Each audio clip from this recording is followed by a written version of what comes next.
Halo and welcome back, teman-teman netizen atau warganet yang saya hormati semuanya. Kemarin memang saya tidak membuat konten karena saya sangat sibuk teman-teman. Tapi hari ini rencananya saya akan buat 2 konten. Konten pertama sekarang ini adalah review dari 2 pertandingan Liga Champions yang telah memasuki babak 16 besar. Dan konten kedua nanti agak malaman saya akan buat tentang tim nasional Indonesia seperti biasanya, karena kita tahu nanti pada tanggal 20 dan 25 Maret timnas Indonesia akan kembali bertanding di babak kualifikasi Piala Dunia tahun 2026 zona Asia round 3. Nah, di konten ini saya ingin membahas 2 pertandingan dari Liga Champions yang kita tahu telah memasuki fase gugur atau babak knockout dari babak 16 besar. Yang pertama tentu saja pertandingan Madrid Derby antara Real Madrid versus Atletico Madrid yang berakhir untuk kemenangan Real Madrid dengan skor tipis 2-1.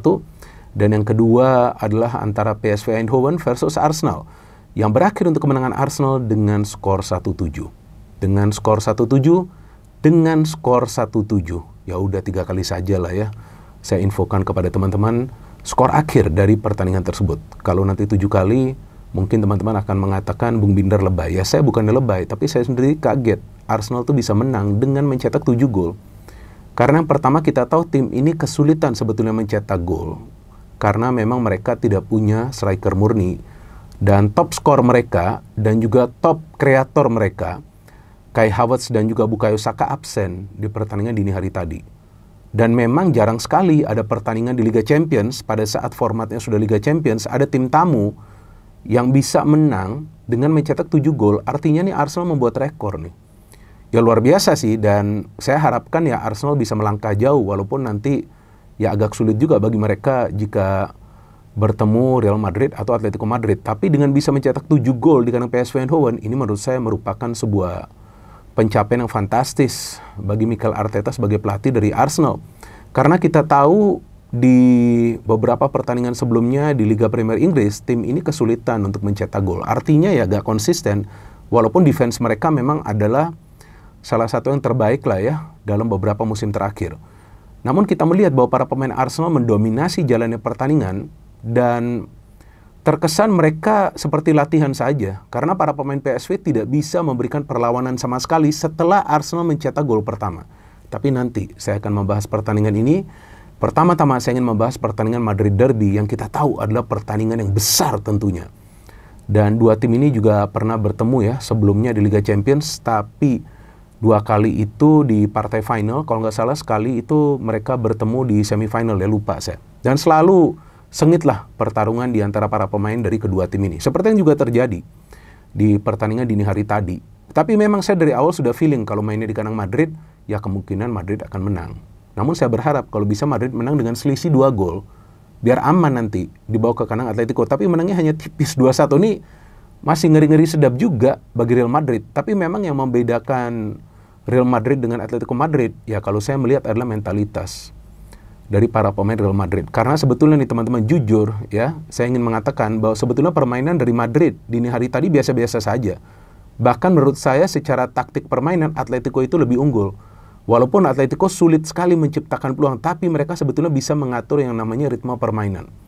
Dan mereka bisa memancing para pemain Madrid itu keluar dari posisi mereka, kemudian mereka bisa bermain counter attack. Jadi sebetulnya secara permainan Atletico itu lebih unggul, tapi Madrid ini punya pemain-pemain yang skillful di depan. Pemain-pemain yang bisa menciptakan momen magis. Jadi akan ada beberapa magic moments lah dari para pemain Madrid yang bermain di depan, seperti Vini, Mbappe, dan Rodri. Ini 3 pemain ini yang paling berbahaya. Berikan saja mereka bola dan mereka akan membuat sesuatu yang spektakuler. Apakah nanti mereka akan bekerja sama dengan umpan-umpan kombinasi atau juga mengandalkan skill individu mereka. Dan memang itu yang terjadi kan di pertandingan dini hari tadi. Padahal Madrid tidak bisa menurunkan Bellingham karena dia disanksi ya akibat akumulasi kartu kuning. Tapi yang saya kaget, Ancelotti itu pilih Brahim Diaz. Ya biasanya ya Ceballos, tapi Ceballos juga tidak bisa bermain karena cedera. Saya kira Ancelotti dari awal akan memilih Modric. Karena ya ini adalah pertandingan yang penting dan lawannya adalah rival mereka, rival sekota yang biasa menyulitkan juga Madrid.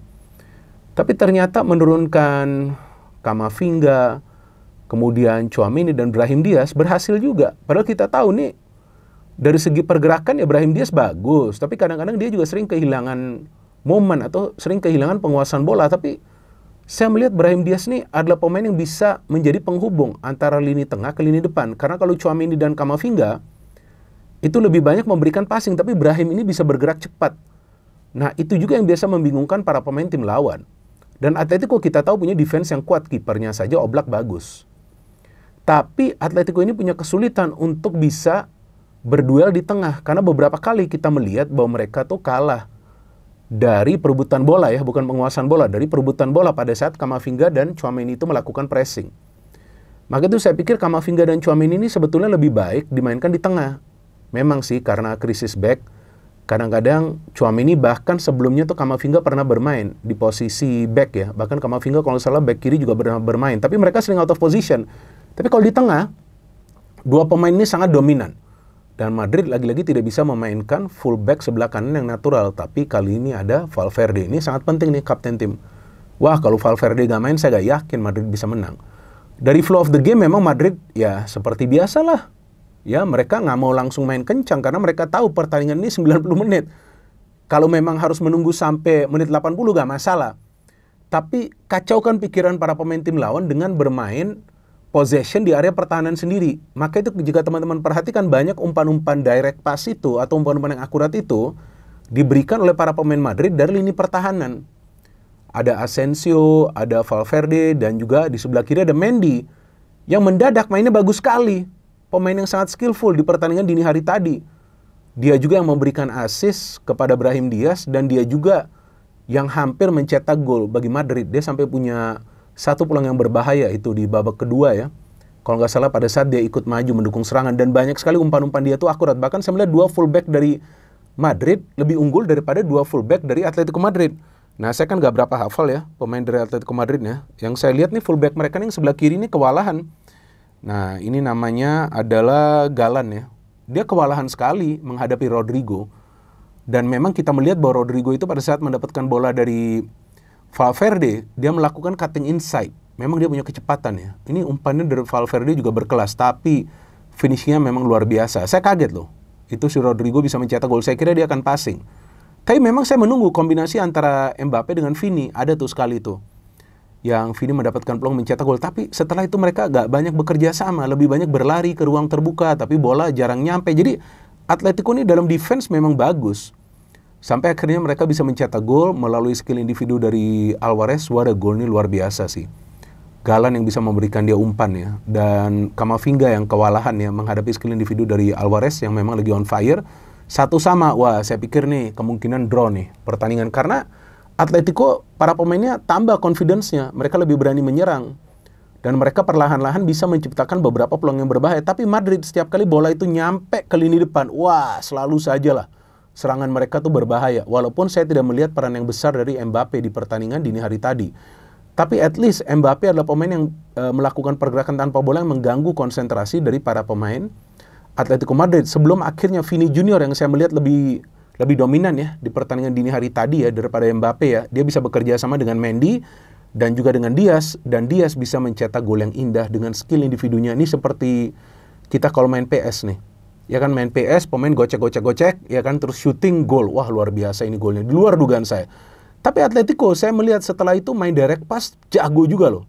Griezmann hampir mencetak gol, Jimenez hampir mencetak gol. Sebelum akhirnya saya kira itu di injury time, seharusnya itu Mbappe lebih cepat memberikan bola kepada Vini. Tapi sedikit terlambat dia sehingga bola bisa disapu keluar oleh Llorente. Sayang sekali, tapi saya pikir ini adalah kemenangan yang penting. Dan dari pertandingan ini yang bisa kita pelajari adalah Madrid punya pemain-pemain yang bisa mengubah situasi pertandingan menjadi lebih berpihak kepada mereka. Karena pemain-pemain tersebut adalah pemain-pemain yang sangat skillful dan pemain-pemain yang punya mental juara. Seperti Mbappe, Vini, dan juga tentunya Rodrigo.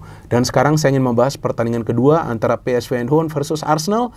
Yang tadi sudah saya katakan berakhir untuk kemenangan Arsenal dengan skor telak 1-7 di luar dugaan saya. Saya kira bahwa kemungkinan Arsenal akan bermain imbang kemudian akan menang di kandang sendiri. Dan PSV bukanlah tim lemah ya. Mereka sekarang ini posisinya nomor 2 ya di Eredivisie dan kita tahu mereka adalah salah satu tim besar dari Belanda. Mungkin teman-teman yang tidak menonton pertandingan ini akan mengira bahwa PSV adalah tim yang lemah dan mereka bermain jelek. Ya betul, mereka bermain jelek setelah mereka kemasukan 1 gol. Tapi sebelum itu mereka juga bermain baik. Bahkan ada pemain mereka, Saibari itu, yang hampir mencetak gol. Syutingnya itu terkena tiang. Jadi sebetulnya ini bukan tim yang lemah, tapi mental mereka down pada saat Timber itu bisa mencetak gol. Walaupun sebelumnya ada gol juga. Kalau nggak salah tuh dari Merino atau dari Rice, saya lupa ya, yang dianulir karena offside. Tapi sayangnya Rice tidak bisa mencetak gol di match ini, walaupun dia bermain sangat baik di lini tengah. Dan saya melihat Odegaard sebagai key player bagi Arsenal, karena dia bisa menjadi motor serangan yang bisa memberikan feeding bola yang baik, bahkan sering terlibat dalam sebuah proses serangan. Dan saya melihat bahwa para pemain Arsenal mendominasi jalannya pertandingan tanpa mendapatkan gangguan. Jadi tampaknya para pemain PSV itu terkesima dengan permainan cepat dari para pemain Arsenal, padahal Arsenal tidak full tim. Saka, Havertz, dan Martinelli tidak bermain, tapi Nwaneri, Merino, yang kali ini bukan striker bodong ya, tapi striker beneran, karena dia juga bisa mencetak gol, bahkan dia juga bisa memberikan assist. Dan Trossard, ya, Trossard mencetak gol, Merino mencetak gol, Nwaneri mencetak gol. Artinya jalan nih kombinasi permainan mereka. Odegaard juga mencetak gol, Timber juga mencetak gol, Calafiori mencetak gol setelah mendapatkan umpan dari Odegaard. Artinya memang para pemain Arsenal unggul secara kualitas permainan karena para pemain PSV berani bermain terbuka. Itulah kesalahan mereka. Mungkin karena mereka bermain di kandang sendiri, mereka ingin meraih kemenangan. Ya wajar, tapi lawan Arsenal, kalau mau kalahkan Arsenal, mau membuat para pemain Arsenal itu frustasi, parkir tank, ya, parkir Panzer, atau sewa gunung, tunggu di belakang main counter, maka kemungkinan Arsenal akan kalah. Tapi jika ada tim yang tidak punya kualitas pemain seperti Arsenal, tapi coba untuk bermain terbuka, maka nasibnya akan seperti PSV Eindhoven yang dihajar telak dengan skor 1-7, yang seharusnya Arsenal itu menang dengan skor 10-1, karena penjaga gawang dari PSV Benitez juga melakukan 4-5 saves lainnya. Tapi 1-7 ini sudah cukup bagi Arsenal untuk dibawa ke leg kedua, dan sudah pasti Arsenal lolos ke babak perempat final. Ketemu siapa? Madrid atau Madrid? Artinya Real Madrid atau Atletico Madrid?